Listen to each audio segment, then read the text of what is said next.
everyone, it's Jen from Jen DeBell Designs and Country Craft Creations. For starters, I apologize for my voice. I am a little under the weather right now, but I really wanted to get this walkthrough finished. I had already finished the tutorial, so you won't find the scratchiness all through that. But like I said, I'm a little sick, so let's try to get through this. For this album, I used the new Echo Park Ghosts and Goblins and Ghosts, I think it's called. Goodness. Ghosts and Goblins. Jeez. And I really wanted to lean into all the fun colors that were in the collection. So I did use a lot of them. And also the ribbons that were given to me in my design team package, I decided to put over paper. And I continued that on the spine as well as the back of my book. And I also used the purple glitter cardstock that was in my design team package. So this is a 6.5 by 8.5 album. There's 3 signatures that are quite full of different places to put photos. And they are also all pocket signatures. So with this walkthrough, I already have mine all decorated and ready to go, except for one of the signatures, which is signature 1. And I just wanted to make sure, in case you aren't sure how to put them in, how to put this last one in. So we're going to do that first. I'm going to open this up and we are going to go to that first gusset in here. Like I said, I apologize. My voice is trying to go on me. Hopefully I'll get through this whole thing. So I've put a piece of 1/4-inch score tape on here. This is how I like to do them. And then I will also add some of my art glitter glue along that, just for added stickability. I'm not sure. So then I have my 1/2-inch gusset on my page. And what I want to do first is I'm going to line this up with this other page so I can make sure. If you look down here where I have my gussets from the last page, you should be able to line that up with that one. And I don't go all the way down to the book, meaning I leave just a teensy little bit of space between where my 1/2-inch gusset ends on the actual spine. And that looks good. So once I have that in there, then I am just going to take a bone folder and I'm going to flip this over and I will run my bone folder down. Now I added paper to the 1/2-inch spaces. You can also add it to both sides of the gussets if you like. I did not do that this time. I do sometimes. I'm not quite sure what made me decide not to this time. I just didn't. So, all right. So when you first open this book up, we have a front inside pocket. And inside that pocket, I have a couple fun little things here. This is one of the 3x4s.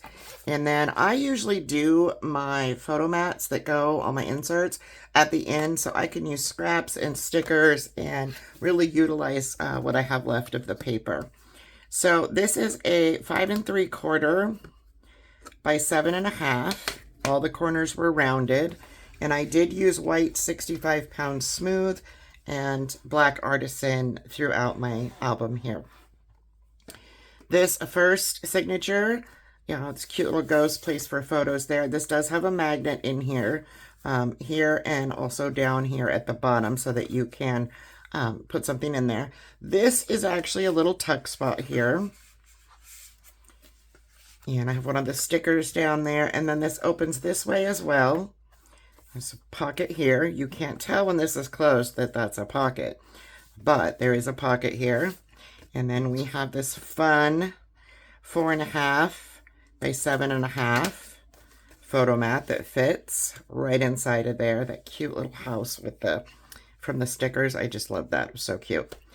And again, like I said, that opens that way as well. And then this is a side pocket page. So we have another fun little photo mat here, which is 5 1/4 by 7 3/4. And I did use, let me grab it so you can see, and I will link it as well. if it is still available at Country Craft Creations. I did use this punch that makes the tabs from Eck Tools, or EK Tools, sorry. I always say Eck and everybody corrects me. All right, so there's our tab there. Flip this to this side, and this looks like one cohesive page. However, what we have here is just a little corner that I made out of a scrap of artisan and one of our 4x4s. So I made this at 4 1/4 by 1 1/4, backed it with the purple coordinating solid and then the 4x4. You have this nice little tuck pocket here, and that's what held everything closed. You got those kitties there, and then this all opens up. There's no magnets in here. That is the whole purpose for this. This is very easily slid in. You just slide this up and into the corner. Super cute.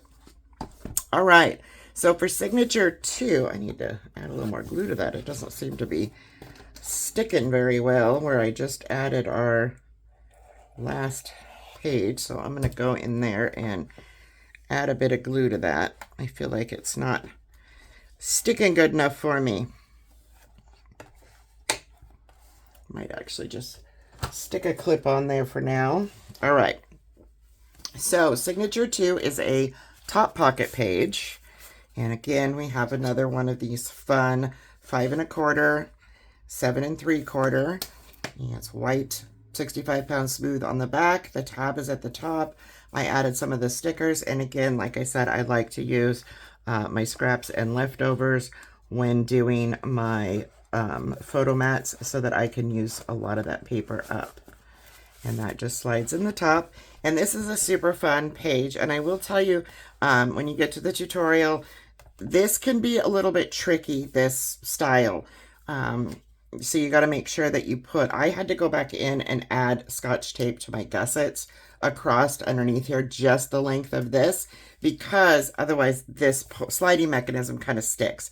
And this is not solely my design. I did change it a little, but I saw this somewhere and I thought it was cool. So I adjusted it to work with mine, but I'm not quite sure where it was that I saw it. So in here, I just have this little slid in 4 1/4 by 4 1/4, and it's got one of the 4x4s and then that kind of white coordinating solid on the back. So for this will slide down. You have this middle section. Like I said, it is a little tricky, and I probably should have put like tabs or something on it. Well, we'll slide it up first. So this slides up, and then this will fold down. And you have, I just used a little die from my stash to make this little spider. You have your spider web there going on to that purple for photos. And then we need to get this one to come down. And like I said, I did not get the tape on there at the beginning, and I should have. So I also might have got this a little too tight. If it was a little looser, it probably would slide a lot easier. So when you do get to the tutorial, instead of making this the size that I said, I would increase it by maybe 1/4 of an inch. As long as it doesn't hang over your page, it probably would slide a lot better. But this was the first time I did it, so I probably live and learn. So this one just has our photo mats as well. And again, that slides right up into the middle. And then you can just tuck something right inside there like I did there with the bat. Easy peasy stuff. All right. So then on this side, I'll take that off. We have a waterfall. So we have that cute little hey boo, and there's a magnet in here and a magnet underneath. And this is an 8-page waterfall. Put that little striped paper underneath. This is a waterfall attached to a belly band. And then, of course, I added this on the bottom so that you could add a picture there. And we also have a photo mat under the belly band that is 5 by 7. And this one's about 7 5/8. You could go smaller, maybe even down to 7 3/4. So that is that. Our final signature here Has another type of sliding mechanism with belts that I've done before. So this just slides up, flips over, flips down, and we have cascading pages here. They just get a little bit bigger as you go. And then there's a pocket under here. We have a 3x4 and a 5x7 and 5/8. You could do 7 3/4. It would still fit. I'm not quite sure why I did 7 5/8. And then these just fold closed.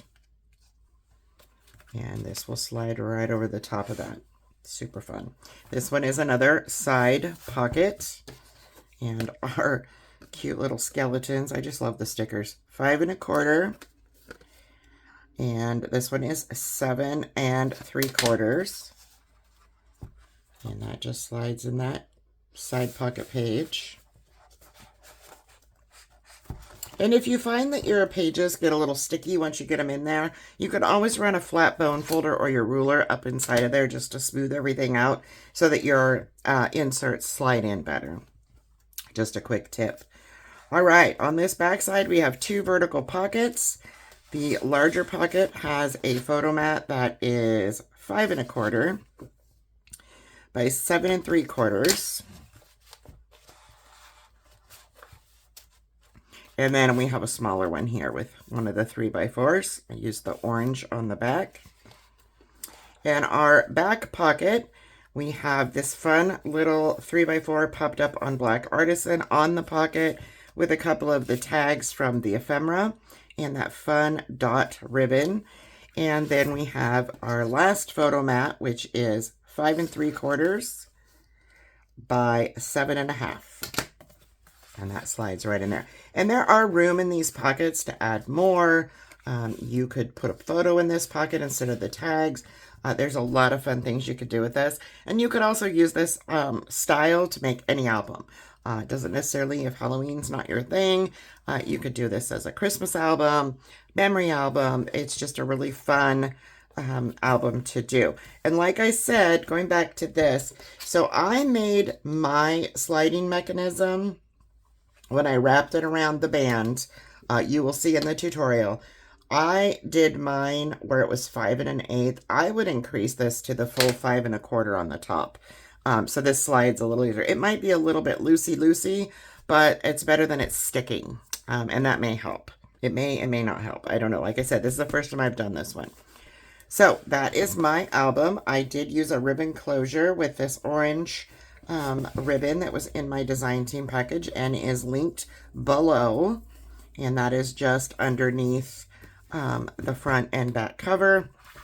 I made a few rosettes here by hand and added those on. And I really liked that bold black and white ribbon to use as part of my cover. So that is my album, and I hope you enjoy it and watch the tutorial and make one. And please be sure to share with us if you do. Have a wonderful day. Bye-bye.